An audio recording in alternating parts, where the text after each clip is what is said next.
আজকের গন্তব্যস্থান হলো বন্ধুরা ময়নট ঘাট, যেটা দোহারের অবস্থিত। সেখানে আমরা আজকে যাব একটু ঘোরাঘুরির জন্য। চলুন তো আমরা সেখানে হলো পদ্মার পাড়ে। এটা মিনি কক্সবাজার নামে পরিচিত বন্ধুরা, যেটা মাওয়াতে না, এটা সরি, এটা হলো ময়নট ঘাট। এটা দোহারে অবস্থিত।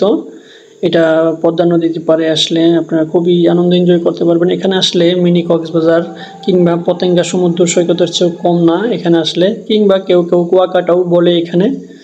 তাই যাদের সেখানে যাওয়ার স্বার্থ নেই অথবা যেতে চায় না, দূরত্বের কারণে টাইমের সময় অ্যাডজাস্ট হয় না, তারা এখানে এসে ঘুরে যেতে পারেন ময়নট ঘাটে।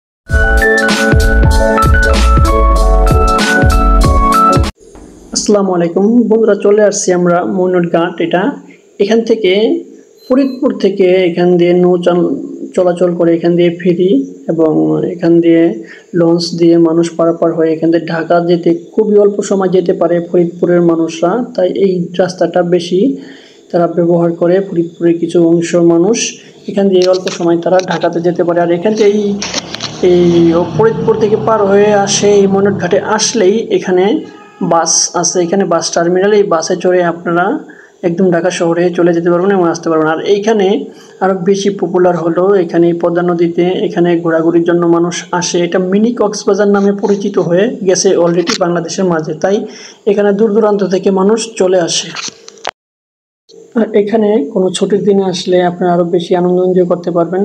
এখানে প্রচুর মানুষ এখানে ঘোরার জন্য চলে আসে। দেখতেই পাচ্ছেন বন্ধুরা, দলে দলে এখানে মানুষ ঘোরার জন্য আসে এবং ঘোরাঘুরি করতেছে। এখানে আমাদের মতন হাজারো পর্যটক এখানে চলে আসছে। আর এখানে আসলে এখানে স্পিড বোট আছে, তা নিয়ে ঘুরতে পারবেন। এটি একটি ভাসমান রেস্টুরেন্ট বন্ধুরা। এখানে আপনারা খাবার দাবার খেতে পারবেন এবং খুবই এনজয়ের সাথে এখানে বসে খাবার খেতে পারবেন এবং এনজয় আনন্দ করতে পারবেন, খুবই ভালো। আর এই ময়নট ঘাট এটা মোটামুটি ভালোই পরিচিত দোহারের। চলুন আমরা এটার ভিতর থেকে একটু ঘুরে আসি। এটা হলো ভাসমান, যেহেতু পদ্মা নদী, পদ্মা নদীতে এটা পদ্মা রেস্টুরেন্ট নামে পরিচিত। এখন দেখা যাক এটা কি। পদ্মা নৌ বিহার হোটেল অ্যান্ড রেস্টুরেন্ট। এখানে আমরা প্রবেশ করলাম, ঘুরে দেখতেছি ভিতর থেকে। আমরা লঞ্চের ভিতর থেকে আমরা ভিডিও করতেছি। এটা ভাসমান একটি হোটেল এবং রেস্টুরেন্ট। দেখুন এটি একটা লঞ্চ ভরে, এটা হয়তো মাওয়া থেকে ছেড়ে এসে এখানে ময়নট ঘাটে যাত্রী নিয়ে আসলো। এই ফেরি চলে আসতেছে, এটা ময়নট ঘাটে ভিড়াবে। এই যে বন্ধুরা দেখতে পারতেছেন যে স্পিড বোটগুলো, এগুলো দিয়ে আপনারা ঘুরতে পারবেন। এটা এখানে রিজার্ভ নিতে হবে বন্ধুরা। আর একজন দুজন করে, একজনে 200 টাকা 100 টাকা করে, তারা এরকম যাত্রী 14-15 জন লাগে, তো তাই তারা এইভাবে মানুষ নিতে চায় না।